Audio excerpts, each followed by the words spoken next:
नमस्कार, मैं हूं शांति गौतम और आप देख रहे हैं योर ड्रीम चैनल।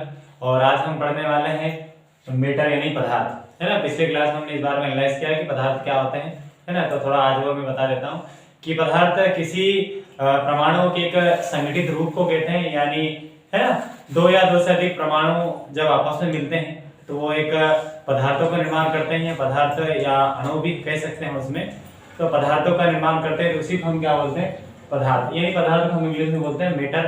तो पदार्थ वास्तविकता में है क्या, पदार्थ की इंपोर्टेंस क्या है, पदार्थ के वर्गीकरण हम किस प्रकार करते हैं, वो उनके वर्गीकरण के अंतर्गत और भी क्या क्या आते हैं, इन सभी चीजों का एनालाइज आज हम करने वाले हैं। तो सब क्लास का आगे बढ़ाते हैं।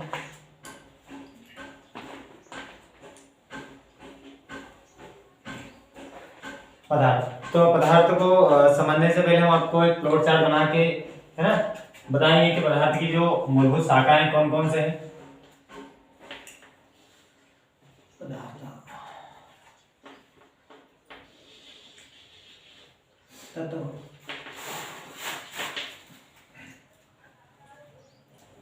हम पदार्थ का करने जा रहे हैं वर्गीकरण यानी क्लासिफिकेशन।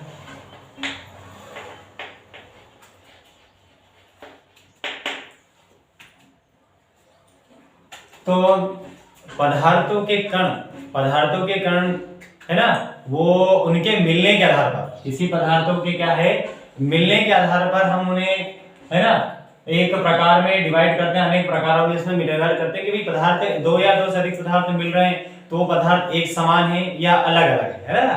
पदार्थों के मिलने के आधार पर उन्हें हम क्या है, उन्हें दो वर्गों में विभाजित करते हैं। जैसे मैं नंबर एक में, जैसे हमारे पास है मिश्रण, क्या है, मिश्रण यानी मिक्सर, है ना, क्या है, मिक्सर यानी मिश्रण। तो मिश्रण मतलब किसी पदार्थों के मिलने के आधार पर हम क्या है ना, जैसे दो या दो से अधिक पदार्थ यदि मिल रहे हैं तो वो जो भी उत्पाद बनाएगा वो क्या कहलाएगा, मिश्रण होगा। जैसे एग्जांपल के लिए हम जैसे जल में शक्कर का विलयन, जल में शक्कर का विलयन, ये भी एक प्रकार के मिश्रण है। इसमें दो लिक्विड फॉर्म है यानी दो द्रव है इसमें, तो ये भी क्या है, मिश्रण है हमारे पास एग्जांपल के लिए, है ना। और ये कितने प्रकार के होते हैं, तो ये होते हैं दो प्रकार के,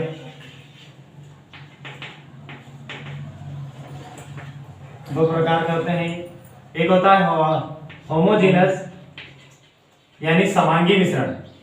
होमोजेनस मतलब क्या होता है, समांगी मिश्रण। और दूसरा होता है हेटेरोजीनस, क्या है, हेटेरोजीनस।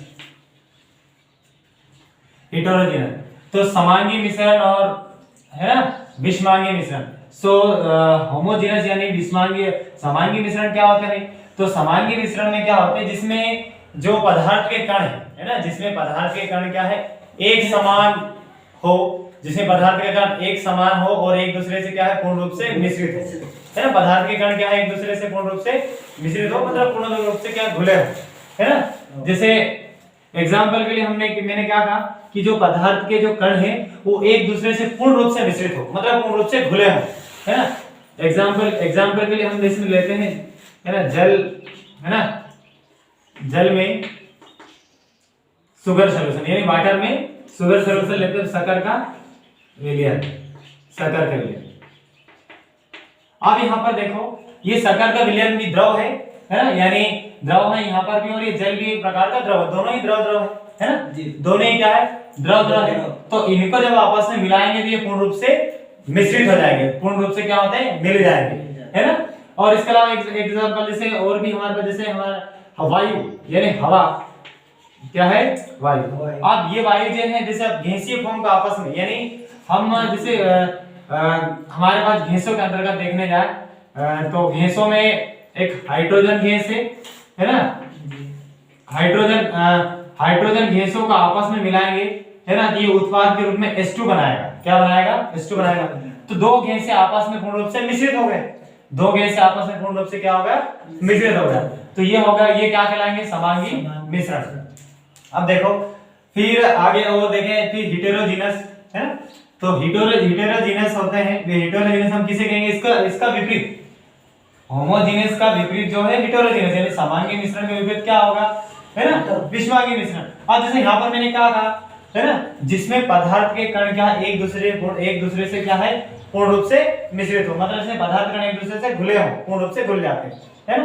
तो यहाँ पर विपरीत क्या है, इसमें जो पदार्थ के कण है वो एक दूसरे से क्या है घुलेंगे नहीं, मतलब पूर्ण रूप से, है ना, मिश्रित नहीं होते, पूर्ण रूप से मिलते नहीं। जैसे हम एग्जांपल के लिए जैसे गंदा पानी, एग्जांपल के लिए हम क्या लेंगे, गंदा पानी, एग्जांपल के लिए हम क्या ले रहे हैं इसमें, गंदा पानी। अब देखो गंदे पानी में तुमने देखा होगा इसमें, तो गंदे पानी में हमेशा ठोस के कण होंगे, मतलब गंदे कण इसमें उपस्थित होंगे, यानी पानी और यहाँ ठोस के कण होंगे, तो ये आपस में क्या होंगे, ये पूर्ण रूप से मिलेंगे नहीं, है ना। तो इन्हीं को और भी इनको दो प्रकार में डिवाइड किया गया है ना। एक होता है सस्पेंशन,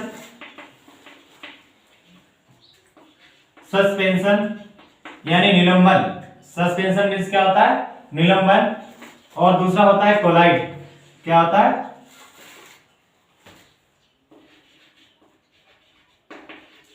ना, दूसरा होता है कोलाइड। अब सस्पेंशन मींस क्या होता है, सस्पेंशन हम एग्जांपल के थ्रू जानेंगे इसमें, एग्जांपल के थ्रू, एग्जांपल के लिए हमारे पास वो है गंदा पानी, क्या है, गंदा पानी को लेते हैं हम एग्जांपल में, क्या लेते हैं इसमें, गंदा पानी। जैसे गंदा पानी लेते हैं हम, तो गंदे पानी को जब आप स्थिर रखते हो, है ना, कुछ समय के लिए आप एक किसी भी टेबल के ऊपर एक वाच ग्लास, यानी हम कह सकते हैं किसी भी कांच का गिलास ले लो, उस कांच के गिलास में एक गंदे पानी को थोड़ी कुछ समय के लिए स्थिर रख दो, कुछ समय के लिए उसको छोड़ दो, तो आपको कुछ समय पश्चात आपको दिखाई देगा कि जो पदार्थ के जो मतलब जो उसमें इस गंदे पानी में जो पदार्थ के कण है आपको क्या है अलग दिखाई देंगे। यानी एग्जांपल में हम इसमें एक बीकर यहाँ बना देते हैं, ये है, तो यहाँ पर ये गंदा पानी है, इस गंदे पानी को हम कुछ समय के लिए छोड़ देते हैं,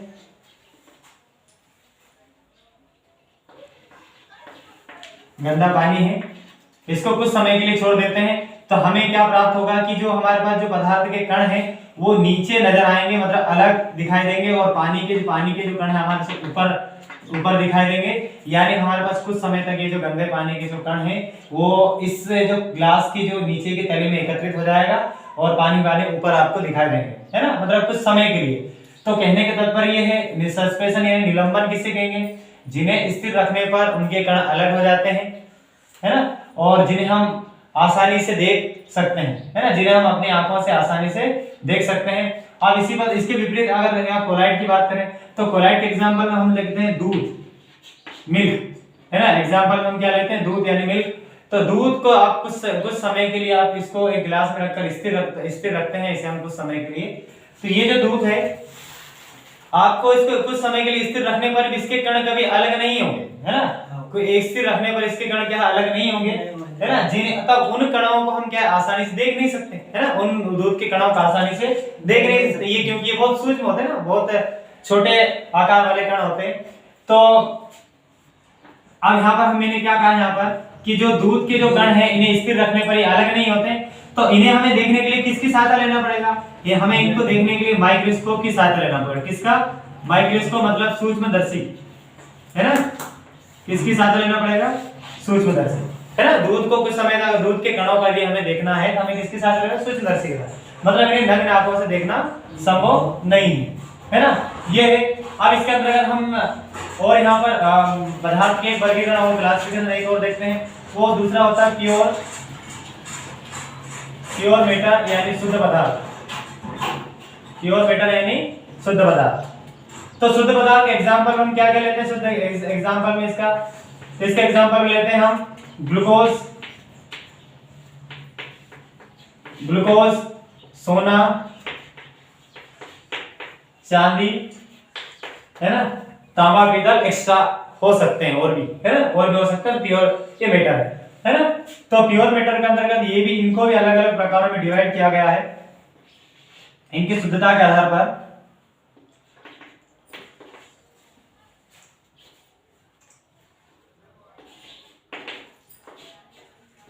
तो एक होता है एलिमेंट यानी तत्व और दूसरा होता है कंपाउंड,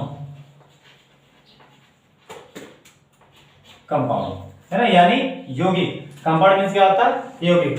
तो एलिमेंट क्या है ना, तो एलिमेंट को देखने जा रहे हैं तो एलिमेंट क्या है, एक ही प्रकार के एक ही, है ना, एलिमेंट हम किसे कहेंगे, एक ही प्रकार के परमाणुओं के मिलने से जो उत्पाद बनेंगे उसे हम क्या कहेंगे, एलिमेंट। एक ही प्रकार के अणु, मतलब एक ही प्रकार के अणु कौन से, जैसे हाइड्रोजन है प्लस हाइड्रोजन है, ये इनने क्या बनाया, एक H2 उत्पाद बनाया। क्या बनाया, H2 उत्पाद बनाया। तो हाइड्रोजन हाइड्रोजन दो परमाणु एक ही प्रकार के परमाणु है, तो इन परमाणुओं के मिलने से एक H2 उत्पाद बना दिए, क्या है, एलिमेंट यानी तत्व है। क्या है, ये तत्व है। उसी प्रकार ऑक्सीजन और ऑक्सीजन परमाणु दो समान तत्व हैं ना, दो समान परमाणु हैं, तो ये बनाएगा O2 ऑक्सीजन, तो ये भी क्या है, एक प्रकार के तत्व है ना। और अब यहाँ पर देखो तत्व के अंतर्गत और इसकी कैटेगरी वाइज देखते हैं, तो ये भी होते हैं तीन प्रकार के। कितने प्रकार के, ये तीन प्रकार के। तो एक होता है मेटल, क्या होते हैं, मेटल यानी धातुएं, मेटल मतलब धातुएं। और दूसरा होता है मेटेलॉइड, क्या होता है,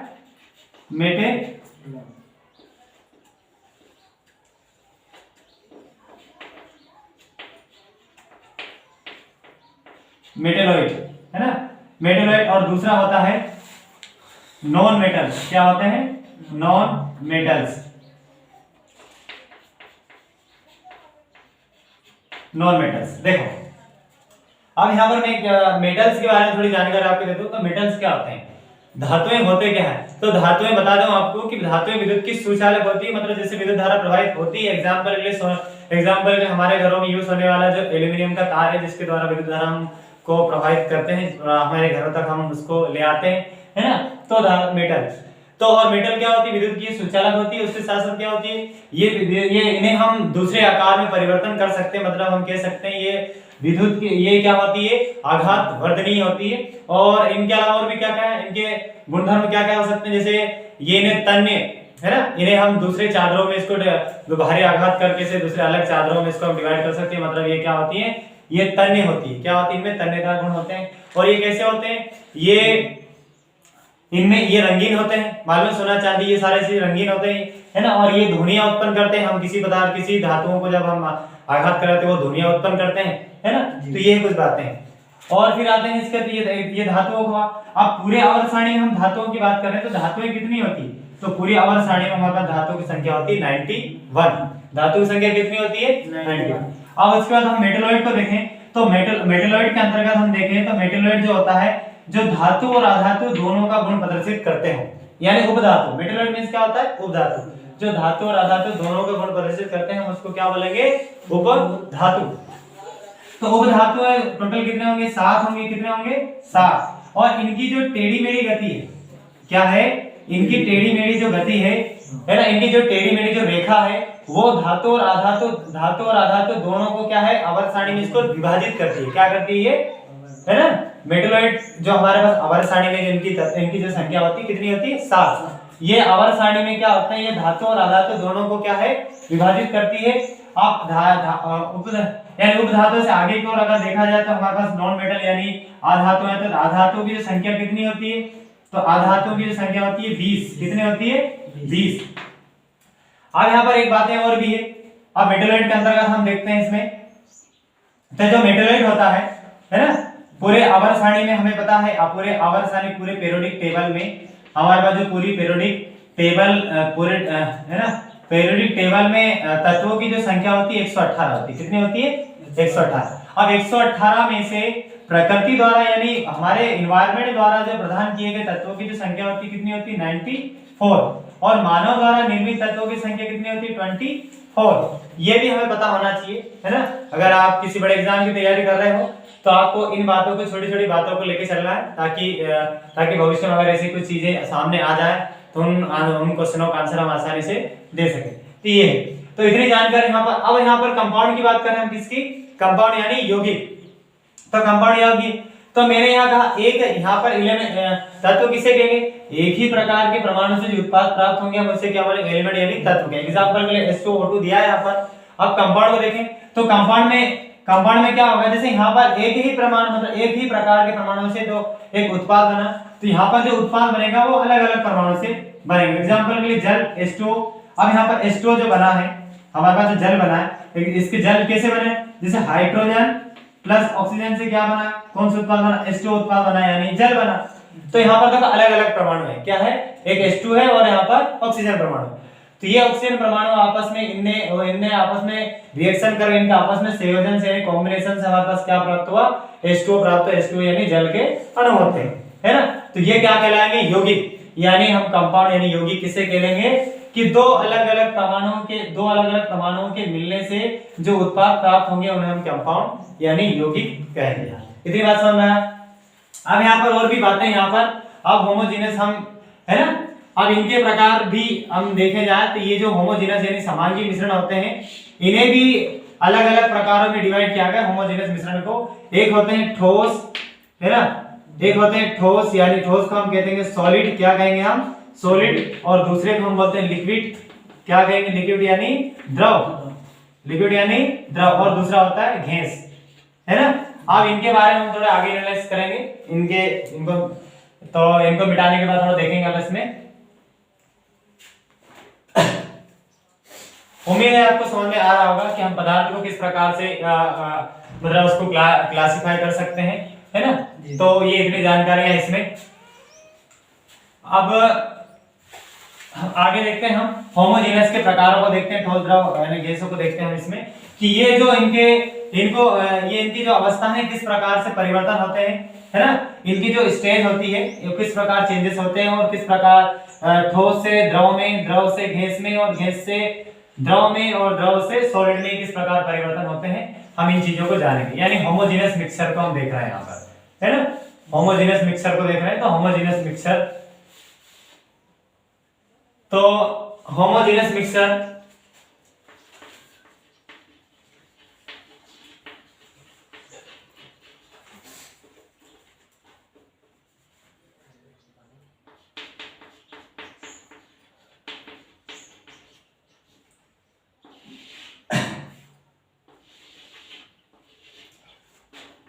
तो ये भी होते हैं तीन प्रकार के, सॉलिड और लिक्विड और दूसरा होता है गैस। अब ठोस क्या है, ठोस हम किसे बोलेंगे, जिसमें जिनके कण क्या अति पास में उपस्थित हो, जिनके कण क्या है बहुत ज्यादा पास में स्थित है और वो गति अवस्था में नहीं होते, मतलब वो उनके कण क्या गति नहीं करते। जैसे एग्जांपल हम आपको यहाँ पर चित्र के सहायता से बता देते हैं, है ना जी। जैसे ठोस के कण को हम आपको बताएंगे इसमें यहाँ पर,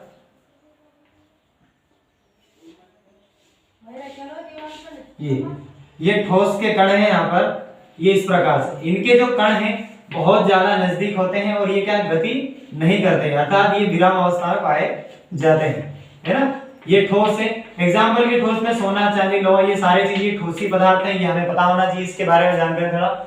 और उसके अंतर्गत और आगे देखते हैं हम इसमें, तो जैसे लिक्विड है ना, तो लिक्विड है तो इनके कण क्या है दूर दूर होंगे, क्या होंगे इनके कण दूर दूर होंगे और ये इनके कण थोड़ा दूर दूर होंगे और ये थोड़ा गति, ये क्या करते हैं, ये गति करते हैं भाई, ये इनमें मूवमेंट्स पाई जाती है, मूवमेंट मूव करते हैं ये, है ना, एक मूव करते हैं, ये पता होना चाहिए। और फिर यहाँ पर देखते हैं हम तो गैस, अब गैस को देखने जा रहे हैं अपन।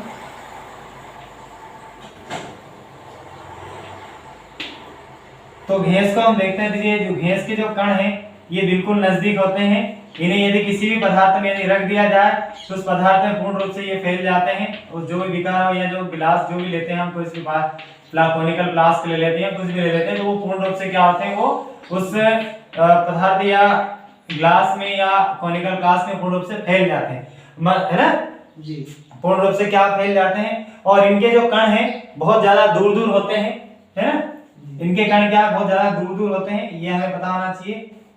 तो ये इस प्रकार से बहुत ज्यादा दूर दूर होते हैं, इस प्रकार से बहुत ज्यादा दूर, है ना। और ये बहुत तेजी से गति करते हैं और तेजी से गति करने के कारण जिस भी जगह पर जिस भी मतलब वस्तुओं पर हम इनको रखते हैं, ये कोशिश ये करते हैं कि मतलब वहां से निकलने की अधिकता से कोशिश करते हैं। और इनमें इनके अंतर्गत कुछ इनके गुणधर्म है ना, इनके प्रॉपर्टीज है। तो इसके सॉलिड की प्रॉपर्टीज क्या है, मतलब ठोस पदार्थ हम किसे कहेंगे, है ना, जिनका एक आकार निश्चित होता है ना, जिनका जो शेप क्या होता है, जिनका जो शेप है ना, क्या होता है, एक निश्चित है, तो परमानेंट होती है, मतलब शेप एक निश्चित होता है ना। फिक्स होती है, इनकी जो शेप है क्या होती है, फिक्स होती है। और इसके अलावा इनके पास और इनका जो मास होता है यानी जो द्रव्यमान होता है ना, क्या होता है इनका द्रव्यमान यानी भार क्या होता है इनका निश्चित होता है ना।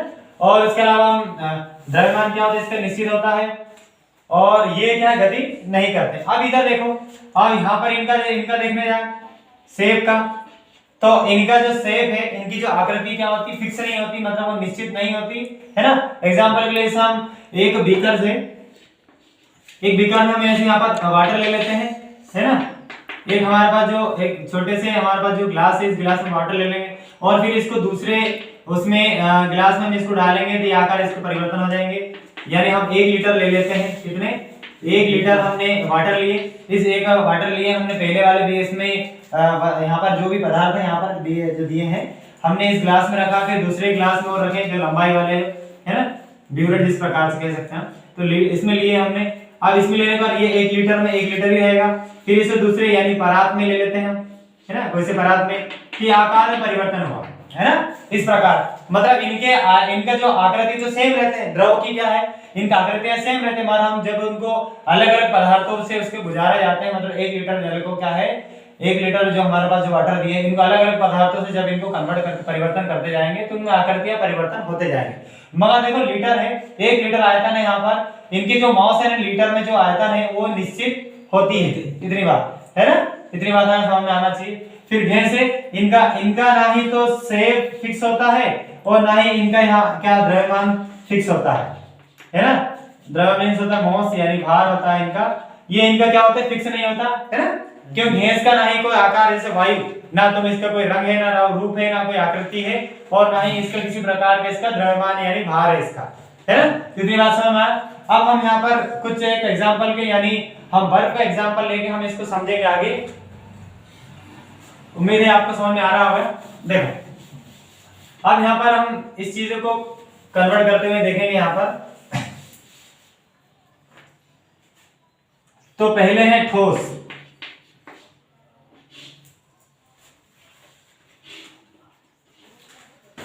ठोस से द्रव और द्रव से गैस, है ना। ये द्रव की अवस्था है। एग्जाम्पल के लिए हम इसे मेन एग्जाम हम जो देखेंगे वो देखेंगे हम बर्फ। किसके देख रहे हैं हम यहाँ पर, बर्फ को मतलब लेकर हम इसको समझेंगे। इसमें एक बर्फ को लेकर कि बर्फ को अधिक गर्म करेंगे तो क्या बनेगा, बर्फ को ठंडा करेंगे, है ना। बर्फ से जब पानी बनेगा उस पानी को ठंडा करने पर क्या बनेगा, फिर वो गैस बनेगी। मतलब ये क्रियाओं को हम समझ रहे हैं यहाँ पर। तो यहाँ पर ठोस है, तो ठोस को उनके अवस्थाओं में परिवर्तन के आधार पर हम समझ रहे हैं यहाँ पर। तो जो ठोस है, तो ठोस को हम द्रव में बदलने की क्रियाओं को पढ़ रहे हैं यहाँ पर, कि ठोस को जब कुछ समय के लिए हम जब है ना इसको गर्म करेंगे, क्या करेंगे इसको, देखो ठोस को द्रव में बदलने के लिए भी हमें गर्म करना पड़ेगा, द्रव को है ना, द्रव को गैस से बदलने के लिए भी गर्म करना पड़ेगा। अब गैस को द्रव में और द्रव को ठोस में बदलने की क्रिया करने के लिए हमें क्या करना पड़ेगा, यहाँ पर तो गर्म करना पड़ेगा। तो इधर वाले डायरेक्शन में जो बनेगा वो हमेशा ठंडा करना पड़ेगा। आपको गैस को ठंडा करना पड़ेगा कुछ निश्चित तापमान पर, और द्रव को यहाँ पर भी कुछ इन्हें भी क्या करना पड़ेगा, ठंडा करना पड़ेगा। ये सारी क्रियाएं हमें पता होना चाहिए, है ना। अब यहाँ पर कुछ बातें, अब इनकी क्रियाओं को हम देखते हैं। जैसे ठोस में द्रव, ठोस से द्रव में बदलना है तो हम क्या करेंगे इसको, है ना, इनको हम क्या करेंगे भाई, इनको गलाएंगे। क्यों, इनको गलाएंगे ना। ठोस को क्या करेंगे हम, ये गलाएंगे, है ना। तो ठोस को द्रव में बदलने की क्रिया को हम क्या कहेंगे, गलना। ठोस को द्रव में बदलने की क्रिया क्या कहेंगे, गलना। अब देखो ठोस को द्रव में बदलने के लिए एक निश्चित ताप की जरूरत होता है ना। क्यों, ठोस को द्रव में बदलना है तो हमें एक ताप की जरूरत पड़ेगा, एक किसी आग की जरूरत पड़ सकता है, हम कह सकते हैं उसको किसी प्रकार। जैसे अभी सर्दियों के दिन आ रहे हैं ना, इसमें आ रहे हैं हमारे पास किसी ताप में पानी को गर्म करना हो तो हमें किसी ताप की जरूरत पड़ेगी, किसी आग की जरूरत पड़ेगी। तो उसी प्रकार यहाँ पर भी तो ठोस को द्रव बदलने के लिए हम द्रव बदलने की क्रिया को क्या करेंगे, क्या कहेंगे हम, गलना। अब देखो ठोस को द्रव बदलने के लिए किसी एक ताप की जरूरत पड़ेगा। तो हम जो ताप हमारे पास, जिस ताप की जरूरत हमें पड़ रहा है, जिस ताप की जरूरत हमें पड़ रहा है, जिसके द्वारा ठोस को द्रव में बदला जाता है ना, तो उसे हम बोलेंगे गलनांक। क्या बोलेंगे,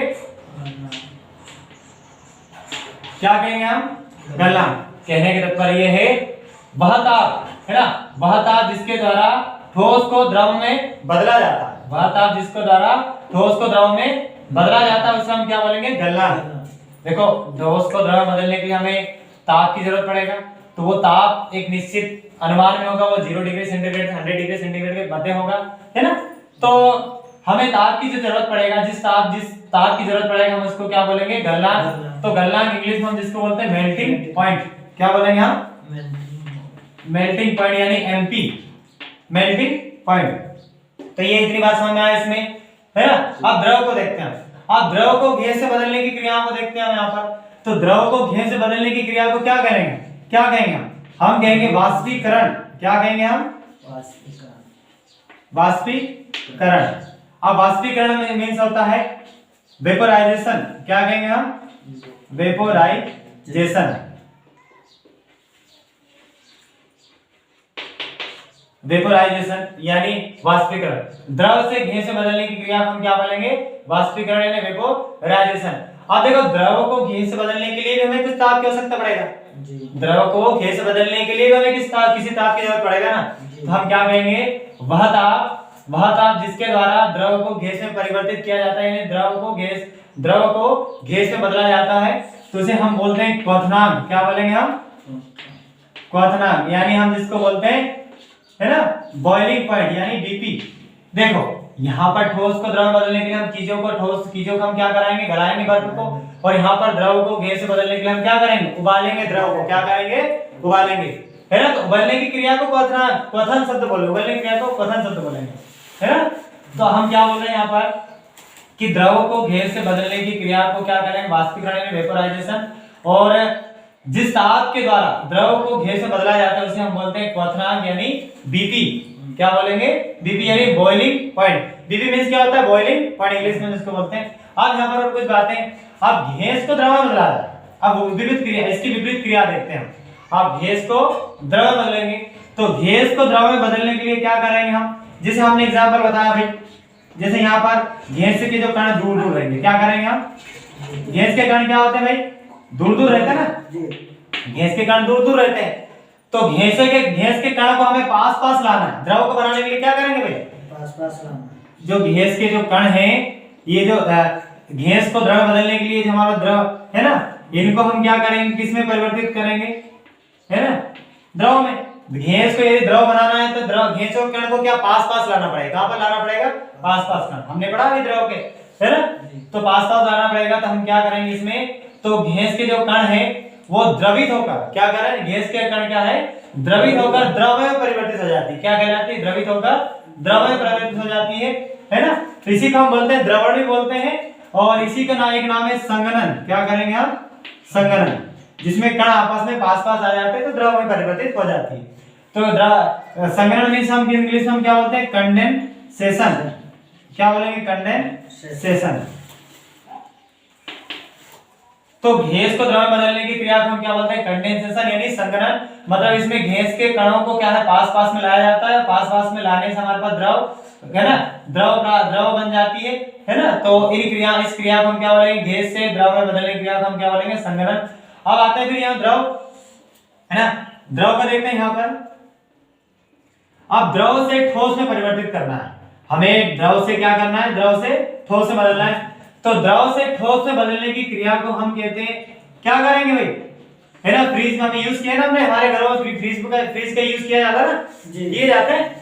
तो द्रव को ठोस में बदलना, तो हम क्या करेंगे, पानी को फ्रीज में क्या करेंगे, उसको एक गिलास में रखकर या किसी बोतल में रखकर उसको वहां रख देंगे और वो जमेगा, है ना, क्या होगा, वो जमेगा। तो हम इसको जमना या हिमीकरण, जमना या क्या कहेंगे हम, हिमीकरण। इंग्लिश में हम बोलते हैं इसको फ्रीजिंग। क्या बोलेंगे हम इंग्लिश में, फ्रीजिंग, है ना। द्रव क्या बोलते हैं इसमें, द्रव को ठोस में बदलने की क्रिया को जमना या हिमीकरण, इंग्लिश में हम बोलते हैं फ्रीजिंग। इस प्रोसेस को हम क्या बोलेंगे, फ्रीजिंग। और द्रव को ठोस में बदलने के लिए जिस ताप की जरूरत पड़ती है, द्रव को ठोस में बदलने के लिए जिस ताप की जरूरत पड़ती है, उस ताप, है ना, को हम कहेंगे हिमांक। क्या कहेंगे हम, हिमांक। क्या कहेंगे हम, हिमांक। तो हिमांक यानी हम बोलते हैं फ्रीजिंग पॉइंट। क्या बोलेंगे हम, फ्रीजिंग पॉइंट, फ्रीजिंग पॉइंट, ये इस प्रकार। तो आई होप आपको समझ में आ रहा होगा कि द्रव से ठोस में बदलने की क्रिया को हम जमना या हिमीकरण यानी फ्रीजिंग कहते हैं। और जिस ताप की हमें जरूरत पड़ती है ना जी, हम कह सकते हैं द्रव को यदि ठोस में बदलने के लिए हमें 0 डिग्री सेंटीग्रेड से हमें, है ना, 0 डिग्री सेंटीग्रेड ताप पर हमें ताप स्थिर रखकर हम क्या द्रव को ठोस में कन्वर्ट कराते हैं। तो द्रव से ठोस में बदलने की क्रिया को जमना या हिमीकरण यानी फ्रीजिंग कहते हैं। और जिस ताप की हमें आवश्यकता पड़ती है ना, जिस ताप के द्वारा हमें द्रव को ठोस में परिवर्तित किया जाता है उसे हिमांक या, है ना, फ्रीजिंग पॉइंट कहते हैं। अब यहाँ पर एक बात और भी है, अब हमें डायरेक्टली हमें क्या करना है, डायरेक्टली ठोस को गैस में परिवर्तित करना है। किसमें? ठोस को गैस में परिवर्तन कराना है। इसको हम कहते हैं सब्लिमेशन। क्या कहेंगे हम? सब्लिमेशन यानी ऊर्ध्वपातन, है ना। ठोस को गैस में बदलना, ठोस को डायरेक्टली हमें किस में परिवर्तन करना है? गैस में। तो उसको हम क्या कहेंगे? सब्लिमेशन यानी ऊर्ध्वपातन। क्या कहेंगे हम? ऊर्ध्वपातन। अब यहाँ पर ठोस को हम यहाँ पर हो क्या रहा है, यहाँ पर इसको क्या ठोस को गैस में परिवर्तन कर रहे हैं डायरेक्टली। इसको क्या करेंगे? जैसे एग्जांपल के लिए, जैसे डायरेक्टली ठोस को गैस में बदलने के लिए हम क्या कर सकते हैं इसमें, है ना, कि जो बर्फ के जो कण है डायरेक्ट गर्म तवे पर डायरेक्टली इसको रेलो तुरंत वाष्प में कन्वर्ट हो जाएगा। क्या है वो? तुरंत वाष्प में कन्वर्ट, तुरंत वेपर्स में कन्वर्ट हो जाएंगे ये, है ना। तो ये क्रिया इस प्रकार से डायरेक्टली बिना द्रव कन्वर्ट किए।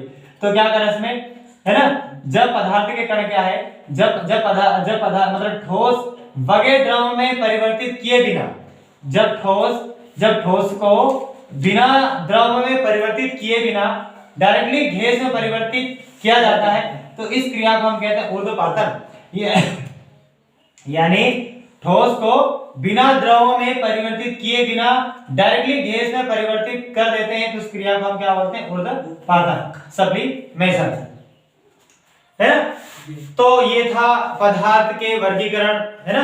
ये था, आई होप आपको समझ में आ रहा होगा, है ना, कि यह पदार्थ का वर्गीकरण, इस प्रकार से पदार्थ का वर्गीकरण किया जाता है। हमें आगे, है ना, हम नेक्स्ट क्लास में हम क्लास 11 के पहले चैप्टर को स्टार्ट करने जा रहे हैं, है ना। तो उस चैप्टर में हमें उस चैप्टर को समझने के लिए हमें पदार्थ के बारे में विशेष जानकारी हमें पता होना चाहिए। अब एक बार पदार्थ के बारे में थोड़ा एक बार और जानकारी दे देता हूं मैं आपको, है ना, कि पदार्थ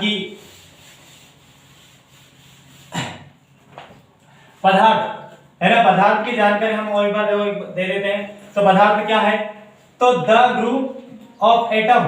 क्या है? द ग्रुप ऑफ एटम, यानी पदार्थ के समूह, मतलब परमाणुओं के समूह को हम क्या बोलेंगे? मेटर्स। क्या बोले इसमें? एटम मींस क्या होता है? एटम मींस क्या होता है? परमाणु, है ना। परमाणु में बताया कि पदार्थ की सूक्ष्मतम इकाई है ना, पदार्थ की सूक्ष्मतम इकाई है। तो हम क्या बोले इसमें? द ग्रुप ऑफ एटम हम किसे कहेंगे? मेटर्स को, यानी पदार्थों को कहेंगे। यानी पदार्थ, परमाणुओं के समूह हम क्या बोलेंगे? मेटर्स। अब पदार्थ वैसे वास्तविकता में क्या है? तो पदार्थ वह वस्तु जिसका एक निश्चित द्रव्यमान होता है। क्या होता है? वह वस्तु जिसका एक निश्चित, एक फिक्स क्या होता है, इसमें एक मास पाई जाती है ना, और जो एक स्थान को क्या करती है? घेरे हुए रखती है। जो स्थान को क्या है? घेरे हुए रखती है, उन्हें हम क्या बोलेंगे? पदार्थ। जैसे एग्जांपल के, जिस टेबल या कुर्सी पर आप बैठ के मुझे देख रहे हो, उस टेबल में एक निश्चित द्रव्यमान या एक निश्चित भार होता है, और वो एक निश्चित स्थान को क्या है? वो घेरे हुए रखे हुए, तो उसी को हम क्या बोलेंगे? पदार्थ। तो पदार्थ क्या है? द ग्रुप ऑफ एटम, यानी परमाणुओं के समूह को हम क्या बोलेंगे? पदार्थ। अब द ग्रुप ऑफ एटम यानी बहुत सारे परमाणु हो सकते हैं आपस में, है ना। और अब इसके बाद हम एटम को देखते हैं। तो एटम क्या है? एटम क्या है? पर यूनिट ऑफ मैटर, यानी पदार्थ के प्रत्येक इकाई को हम क्या कहेंगे? एटम। क्या बोलेंगे? एटम्स कहेंगे हम। पर यूनिट ऑफ मेटर्स, यानी पदार्थ के प्रत्येक इकाई को हम क्या बोलेंगे? एटम, है ना।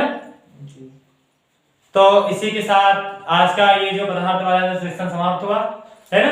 और उम्मीद है आपको ये वीडियो, ये मतलब जो सेशन है वो आपको समझ में आया होगा।